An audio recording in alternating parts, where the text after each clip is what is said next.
Hi friends, R4യിലേക്ക് സ്വാഗതം. Semi conductor സ്റ്റോക്കുകളെ കുറിച്ച് സംസാരിക്കുമ്പോൾ എന്താണ് സെമി കണ്ടക്ടർ എന്നതിനെ കുറിച്ച് ഒരു ഏകദേശ ധാരണ നമുക്ക് ലഭിക്കുന്നത് നല്ലതാണ്. അപ്പോൾ ഇലക്ട്രിസിറ്റി കടത്തിവിടുന്ന മെറ്റീരിയലുകളെയാണ് നമ്മൾ കണ്ടക്ടേഴ്സ് എന്ന് വിളിക്കുന്നത്. ഇപ്പോൾ ഉദാഹരണത്തിന് മെറ്റൽ, അയൺ, കോപ്പർ, ഈവൻ നമ്മുടെ ഹ്യൂമൻ ബോഡി പോലും ഇലക്ട്രിസിറ്റി കടത്തിവിടുന്ന ഒരു കണ്ടക്ടറാണ്. അതുപോലെ ഇലക്ട്രിസിറ്റി കടത്തിവിടാത്ത മെറ്റീരിയൽസിനെ നമ്മൾ ഇൻസുലേറ്റേഴ്സ് എന്ന് വിളിക്കും. ഇപ്പോൾ ഉദാഹരണത്തിന് plastic, rubber, glass, wood, ceramic, ഇതൊക്കെ ഇലക്ട്രിസിറ്റി കടത്തിവിടാത്ത മെറ്റീരിയലാണ്. അപ്പോൾ ഈ രണ്ട് മെറ്റീരിയൽക്കിടയിൽ, അതായത് ഇലക്ട്രിസിറ്റി കടത്തിവിടുകയും കടത്തിവിടാതിരിക്കുകയും ചെയ്യുന്ന മെറ്റീരിയൽക്കിടയിൽ നിയന്ത്രിതമായ രീതിയിൽ ഇലക്ട്രിസിറ്റി കടത്തിവിടുന്ന മെറ്റീരിയലുകളെയാണ് നമ്മൾ സെമി കണ്ടക്ടർ എന്ന് പറയുന്നത്. ഇപ്പോൾ ഉദാഹരണത്തിന് സിലിക്കോൺ അത്തരത്തിലുള്ള ഒരു മെറ്റീരിയലാണ്. ജർമേനിയം എന്ന് പറയുന്ന എലിമെന്റ് അത്തരത്തിലുള്ള ഒരു മെറ്റീരിയലാണ്. അതുപോലെ ചില കോമ്പൗണ്ടുകളായിട്ടുള്ള ഗാലിയം ആർസനൈഡ്, അതുപോലെ ഗാലിയം നൈട്രൈഡ്, ഇതൊക്കെ അത്തരത്തിൽ സെമി കണ്ടക്ടറുകളാണ്. അപ്പോൾ ഈ സെമി കണ്ടക്ടറുകൾ ഉപയോഗിച്ച്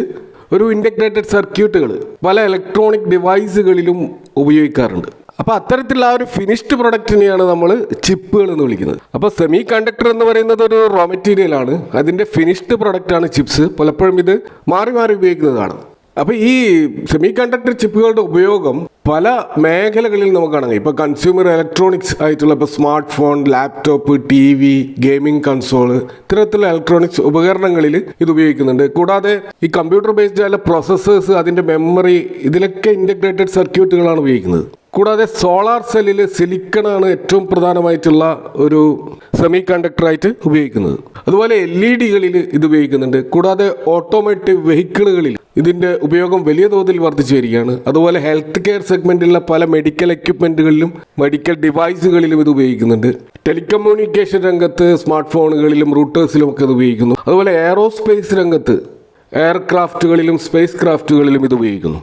അതുകൊണ്ട് തന്നെ ഗ്ലോബലായിട്ട് നമ്മൾ ഏത് ഇലക്ട്രോണിക് പ്രൊഡക്റ്റുകൾ എടുത്തു കഴിഞ്ഞാലും, അല്ലെങ്കിൽ ഇലക്ട്രിസിറ്റി റിലേറ്റഡ് ആയിട്ടുള്ള ഏത് പ്രൊഡക്റ്റുകൾ എടുത്തു കഴിഞ്ഞാലും അവിടെയൊക്കെ ഈ സെമി കണ്ടക്ടറിൻ്റെ ഉപയോഗം വർദ്ധിച്ചു വരികയാണ്. ഇപ്പോൾ ഗ്ലോബൽ ഡിമാൻഡ് അത്രമാത്രം ഉയർന്നിരിക്കുകയാണ്. ഇപ്പോൾ കഴിഞ്ഞ വർഷങ്ങളിൽ കാർ നിർമ്മാണ മേഖലയിൽ ചിപ്പ് ഷോർട്ടേജിൻ്റെ പ്രശ്നം കാരണം ഉൽപ്പാദനം തന്നെ വലിയ തോതിൽ താഴേക്ക് പോയിരുന്നു. അപ്പോൾ സെമി കണ്ടക്ടർ പ്രൊഡക്ഷനിൽ ലോകത്തിൽ ഇപ്പോൾ ഏറ്റവും അധികം ലീഡ് ചെയ്യുന്നത് തായ്വാനാണ്. അപ്പോൾ ഗ്ലോബൽ ഷെയറിൻ്റെ ഏകദേശം 63% ഇവരുടെ കയ്യിലാണ്. ഇതുകൂടാതെ സൗത്ത് കൊറിയ, USA ഒക്കെയാണ് മറ്റ് ലീഡിംഗ് പ്ലേയേഴ്സ്. ചൈന ഇവിടെ വലിയ തോതിൽ ഡോമിനേറ്റ് ചെയ്യുന്നില്ല എന്ന് നമുക്ക് കാണാൻ കഴിയും. അതുപോലെ ടോപ്പ് 10 ഇന്ത്യയും ഈ ചിത്രത്തിൽ വരുന്നില്ല.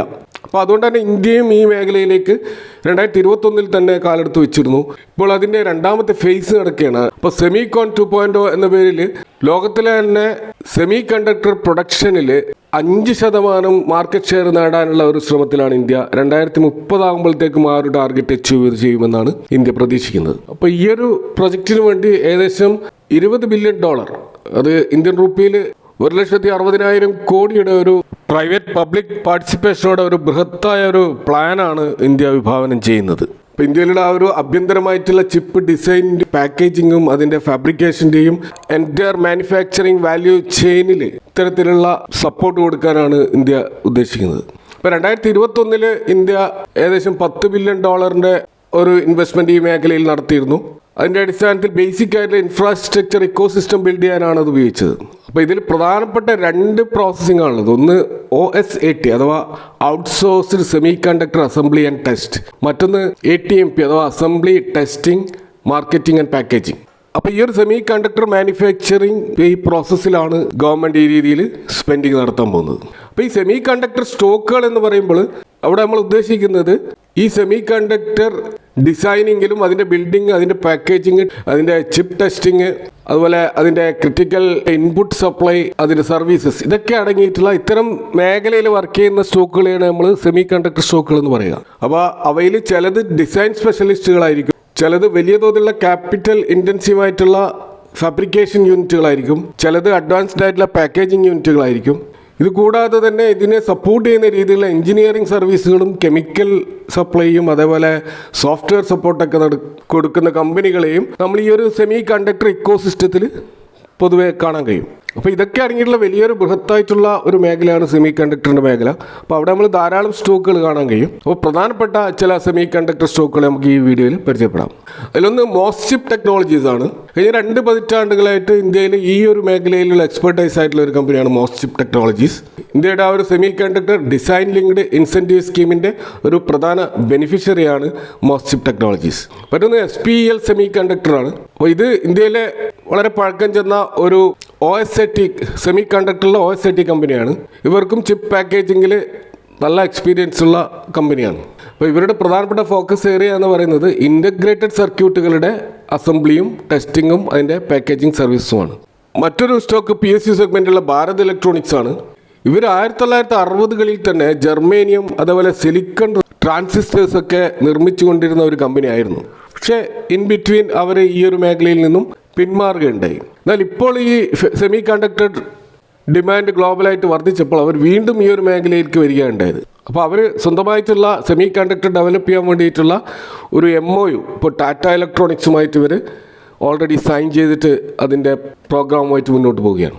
മറ്റൊന്നാണ് കെയ്ൻസ് ടെക്നോളജി. അപ്പോൾ ഇവർ electronic system design and manufacturing രംഗത്തുള്ള ഒരു പ്രധാന പ്ലെയറാണ്.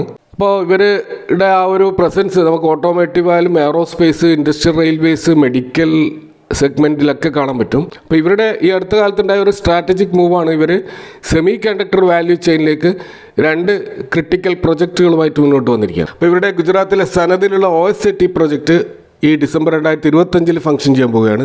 കൂടാതെ ഇവരുടെ ഒരു HDI PCB പ്ലാന്റ് അത് ചെന്നൈയിൽ ഏകദേശം 2026 തുടക്കത്തിൽ ഫംഗ്ഷൻ ചെയ്യാൻ പോവുകയാണ്. അപ്പോൾ ഈ രീതിയിലുള്ള ഒരു അഡ്വാൻസ്മെൻറ്റ് കെയ്ൻസ് ടെക്നോളജിയിൽ വന്നതുകൊണ്ട് തന്നെ ഈ സെമി കണ്ടക്ടർ മേഖലയിലുള്ള ഡിസൈനും മാനുഫാക്ചറിങ്ങും അഡ്വാൻസ് പാക്കേജിംഗ് രംഗത്തെ ഒരു പ്രധാന പ്ലെയറായിട്ട് കെയ്ൻസ് മാറുകയാണ്.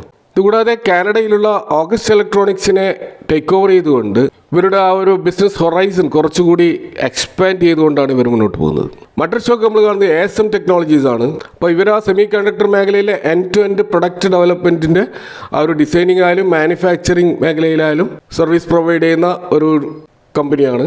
അപ്പോൾ ഇവരുടെ ആ ഒരു ഇലക്ട്രോണിക് സിസ്റ്റം ഡിസൈൻ മാനുഫാക്ചർ വേറിട്ട ഒരു ബ്രാൻഡ് ക്രിയേറ്റ് ചെയ്യാൻ ഇവർക്ക് സാധിച്ചിരുന്നു. അപ്പോൾ ഇവരുടെ 5.1 ബില്യൻ്റെ ഒരു ഫെസിലിറ്റി കർണാടകയിൽ കമ്മിറ്റ് ചെയ്തിരിക്കുകയാണ്.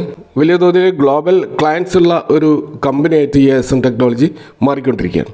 അടുത്തൊരു സ്റ്റോക്ക് CG പവർ ആണ്. അപ്പോൾ ഇവർ ബേസിക്കലി ഇലക്ട്രിക് എക്യുപ്മെൻറ്റ്സും എഞ്ചിനീയറിംഗ് സൊല്യൂഷൻസും പ്രൊവൈഡ് ചെയ്യുന്ന ഒരു കമ്പനി ആയിരുന്നു.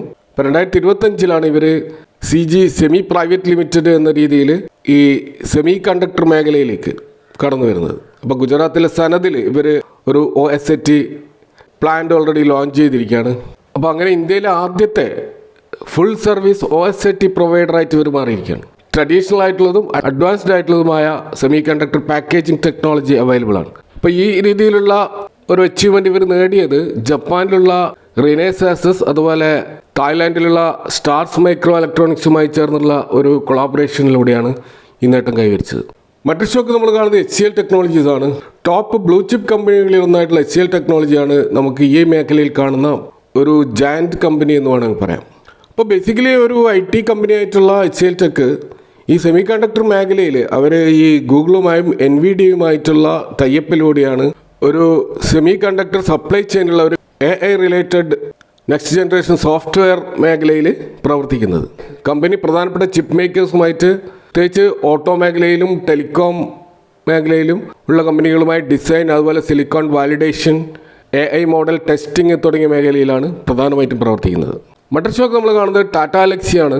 അപ്പോൾ ഇവർ ചിപ്പ് നിർമ്മാതാക്കളായിട്ടുള്ള ഒരു കമ്പനിയല്ല, പക്ഷേ ഇവരും ഈ ഒരു ഇക്കോ സിസ്റ്റത്തിലുള്ള സോഫ്റ്റ്വെയർ എനാബ്ലറായിട്ട് വർക്ക് ചെയ്യുകയാണ്. അപ്പോൾ ഇവർ ക്വാൾകോം അതുപോലെ എമേഴ്സൺ എന്നൊക്കെ പറയുന്ന ഇൻ്റർനാഷണൽ കമ്പനികളുമായിട്ടുള്ള ഒരു ഡീപ്പായിട്ടുള്ള ഒരു ലിങ്കേജിലൂടെ ഗ്ലോബൽ സെമി കണ്ടക്ടർ ഇക്കോ സിസ്റ്റത്തിലേക്ക് അവരുടെ ബിസിനസ് ഡെവലപ്പ് ചെയ്തുകൊണ്ടിരിക്കുകയാണ്. അപ്പോൾ ഇവർ ബേസിക്കലി ഒരു ചിപ്പ് മേക്കർ അല്ല, പക്ഷേ ഒരു ഡിസൈൻ ഡ്രിവൺ ഇൻ്റഗ്രേറ്റർ ആയിട്ടാണ് ഈ ഒരു സെമി കണ്ടക്ടർ ഇക്കോ സിസ്റ്റത്തിൽ നമുക്ക് ഇവരെ കാണാൻ കഴിയുക. നമ്മൾ ഫോക്കസ് ചെയ്യേണ്ട ഒരു സ്റ്റോക്ക് ഡിക്സൺ ടെക്നോളജീസ് ആണ്. അപ്പോൾ ഇത് ഇന്ത്യയിലെ ഒരു ലാർജസ്റ്റ് ഇലക്ട്രോണിക്സ് മാനുഫാക്ചറിങ് സർവീസസ് കമ്പനിയാണ്. അപ്പോൾ ഇവർ ചിപ്പ് അസംബ്ലിയും അതിൻ്റെ സബ്സിസ്റ്റത്തിലും സെമി കണ്ടക്ടറുകളുടെയും ഇലക്ട്രോണിക് കമ്പോണൻസിൻ്റെയും ഒരു കമ്പൈൻഡ് ആയിട്ടുള്ള മാനുഫാക്ചറിങ് മേഖലയിൽ പ്രവർത്തിക്കുന്നുണ്ട്. പ്രത്യേകിച്ച് ഗവൺമെൻറ്റിൻ്റെ PLI സ്കീമിൻ്റെ ഒരു ബെനിഫിഷ്യറി കൂടിയാണ് ഡിക്സൺ ടെക്നോളജീസ്. അപ്പോൾ ഇവർ പല കമ്പനികളുമായിട്ടുള്ള സ്ട്രാറ്റജിക് പാർട്ട്ണർഷിപ്പിലൂടെയാണ് ഇവരുടെ ഈ സെമി കണ്ടക്ടർ മാനുഫാക്ചർ മുന്നോട്ട് കൊണ്ടുപോകുന്നത്. മറ്റൊരു സ്റ്റോക്ക് MIC ഇലക്ട്രോണിക്സ് ആണ്. ഇപ്പോൾ ഇവർ ഒരു ചിപ്പ് മേക്കർ ആയിരുന്നില്ല, ഇവർ LED ഡിസ്പ്ലേയിലും ഡിജിറ്റൽ സൈനേജിലും ഇലക്ട്രോണിക് ഇൻഫർമേഷൻ സിസ്റ്റത്തിലും പ്രത്യേകിച്ച് റെയിൽവേ സെഗ്മെൻറ്റുമായിട്ട് ക്ലോസ് ചെയ്ത് വർക്ക് ചെയ്യുന്ന ഒരു കമ്പനിയായിരുന്നു. ഇപ്പോൾ ഈ അടുത്ത കാലത്താണ് ഇവർ അവരുടെ ബിസിനസ് ഈ സെമി കണ്ടക്ടർ ഇക്കോസിസ്റ്റത്തിലേക്ക് ഡൈവേഴ്സിഫൈ ചെയ്യാനുള്ള തീരുമാനം എടുത്തിരിക്കുന്നത്. അപ്പോൾ സിംഗപ്പൂർ ബേസ്ഡ് ആയിട്ടുള്ള ഒരു സെമി കണ്ടക്ടർ ഫേമിനെ ടേക്ക് ഓവർ ചെയ്തുകൊണ്ടാണ് വാല്യൂ ചെയിൻ സെഗ്മെന്റിലേക്ക് ഇവർ എൻട്രി എടുത്തിരിക്കുന്നത്. ഇവിടെ പരാമർശിച്ച സ്റ്റോക്കുകൾ കൂടാതെ തന്നെ ഏറ്റവും പ്രധാനപ്പെട്ട ഒരു സ്റ്റോക്ക് കൂടി നമുക്ക് കാണാൻ കഴിയും, അത് ടാറ്റ ഇലക്ട്രോണിക്സ് ആണ്. പക്ഷേ ഈ ടാറ്റ ഇലക്ട്രോണിക്സ് സ്റ്റോക്ക് മാർക്കറ്റിൽ ലിസ്റ്റ് ചെയ്യാത്തത് കൊണ്ട് തന്നെ ഇത് നമ്മളെ സംബന്ധിച്ചിടത്തോളം അത്ര പ്രാധാന്യം അറിയിക്കുന്നില്ല. എങ്കിലും വലിയൊരു ക്യാപിറ്റൽ ഇൻവെസ്റ്റ് ചെയ്തുകൊണ്ട് ഈ ഒരു ടാറ്റ സ്റ്റോക്ക് ഇന്ത്യയുടെ ആ ഒരു സെമി കണ്ടക്ടർ മിഷറിൻ്റെ ഒരു കോർണർ സ്റ്റോൺ ആയിട്ട് മാറാൻ പോകുന്ന ഒരു കമ്പനിയാണ്. പക്ഷേ ഇത് അൺലിസ്റ്റഡ് സ്റ്റോക്കാണ്. അപ്പോൾ ഇവിടെ പരാമർശിച്ച ഈ ഒരു സെമി കണ്ടക്ടർ സ്റ്റോക്കുകളിൽ നമ്മൾ ഇൻവെസ്റ്റ് ചെയ്യുമ്പോൾ അതിൻ്റെ ഒരു പ്രധാനപ്പെട്ട അഡ്വാൻറ്റേജ് എന്താണെന്ന് വെച്ചാൽ ലോങ് ടേം ഡിമാൻഡുള്ള ഒരു ഫ്യൂച്ചർ ഡിമാൻഡുള്ള ഒരു ബിസിനസ്സാണിത്. കാരണം ലോകത്തിലുള്ള ഏത് ഡെവലപ്പ് ചെയ്യുന്ന മേജർ ടെക്നോളജികളിലും ഇതിൻ്റെ ഡിമാൻഡ് വളരെയധികം വർദ്ധിച്ചുകൊണ്ടിരിക്കുകയാണ്. കൂടാതെ ഗവൺമെൻറ് തന്നെ വലിയ തോതിലുള്ള ഇൻസെൻറ്റീവ്സുകൾ നൽകിക്കൊണ്ടാണ് കമ്പനികളെ ഈ ഒരു മേഖലയിലേക്ക് പ്രവർത്തിക്കാൻ വേണ്ടി പ്രോത്സാഹിപ്പിക്കുന്നത്. അപ്പോൾ അത്തരത്തിലുള്ള അഡ്വാൻറ്റേജസ് ആണ് ഇതിൽ ഇൻവെസ്റ്റ് ചെയ്യുമ്പോൾ ഉള്ളത്. എന്നാൽ ഇവിടെ ചില റിസ്ക് ഫാക്ടറുകളുണ്ട്. ഒന്നാമത്തെ റിസ്ക് ഫാക്ടർ ഇതിൽ വലിയ ഇൻവെസ്റ്റ്മെൻറ്റ് ആവശ്യമുള്ള പ്രൊജക്റ്റുകളാണ്. അപ്പോൾ അതുകൊണ്ട് തന്നെ ഇവിടെ നിന്നൊരു പ്രോഫിറ്റ് ഫ്ലോ ചെയ്യാൻ വലിയ സമയമെടുക്കും. കൂടാതെ റിസർച്ച് ആൻഡ് ഡെവലപ്മെൻറ്റിന് വേണ്ടിയിട്ട് വലിയ തോതിലുള്ള ഫണ്ട് അലോക്കേറ്റ് ചെയ്യേണ്ടി വരും. അതുപോലെ ഭാവിയിൽ ഗ്ലോബലി ഓവർ പ്രൊഡക്ഷൻ കാരണം ഇതൊരു സൈക്ലിക്കൽ സെക്ടറായി മാറുമോ എന്നുകൂടി നമ്മൾ പരിഗണിക്കേണ്ടതുണ്ട്.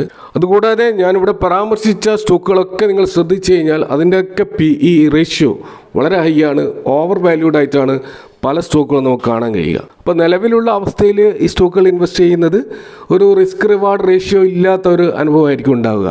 എങ്കിൽ പോലും നമ്മുടെ പോർട്ട്ഫോളിയോയിലെ ഒരു പെർസെൻറ്റേജ് കണക്കാക്കിക്കൊണ്ട് ഇത്തരം സ്റ്റോക്കുകളിൽ സ്റ്റേബിൾ ആയിട്ടുള്ള ബാലൻസ് ഷീറ്റുള്ള സ്റ്റോക്കുകളിലും അവിടെ ഗ്രോത്ത് സാധ്യതയുള്ള സ്മോൾ ക്യാപ്പിലും ഡൈവേഴ്സിഫൈ ചെയ്തുകൊണ്ട് ഒരു ബാലൻസ്ഡ് അപ്രോച്ച് ഈ സ്റ്റോക്കുകളിൽ നമ്മൾ നടത്തുകയാണെങ്കിൽ നല്ലൊരു വെൽത്ത് ക്രിയേറ്റ് ചെയ്യാൻ ഈ ഒരു സെമി കണ്ടക്ടർ സ്റ്റോക്കുകൾ സഹായിക്കും. എങ്കിൽ പോലും ഓരോ ഡിപ്പിന് വേണ്ടി അല്ലെങ്കിൽ കറക്ഷന് വേണ്ടി കാത്തിരിക്കുന്നതായിരിക്കും ഇത്തരം സ്റ്റോക്കുകളിൽ ഇൻവെസ്റ്റ് ചെയ്യുമ്പോൾ ശ്രദ്ധിക്കേണ്ട കാര്യം. മറ്റൊന്ന്, ഈ മേഖലയിലുള്ള സ്മോൾ ക്യാപ് കമ്പനികൾ വളരെയധികം ശ്രദ്ധിക്കേണ്ടതുണ്ട്. കാരണം അവരുടെ ഡെറ്റ് ഇക്വിറ്റി നമ്മൾ വളരെയധികം നോക്കേണ്ടതുണ്ട്. കാരണം അത്തരത്തിലുള്ള വലിയ കടമെടുത്തുകൊണ്ട് ചെയ്യുന്ന ഇത്തരം മേഖലയിൽ ഉള്ള കമ്പനികളെ മാക്സിമം ഒഴിവാക്കുന്നതായിരിക്കും നല്ലത്. അപ്പോൾ ഇതൊക്കെയാണ് സെമി കണ്ടക്ടർ സ്റ്റോക്കുകളുമായി ബന്ധപ്പെട്ട് ഇവിടെ സംസാരിക്കാനുള്ളത്. ഈ വിഷയങ്ങളുമായി ബന്ധപ്പെട്ട നിങ്ങളുടെ അഭിപ്രായങ്ങൾ കമൻറ്റുകളായിരിക്കും. Thanks for watching. See you next time with another video.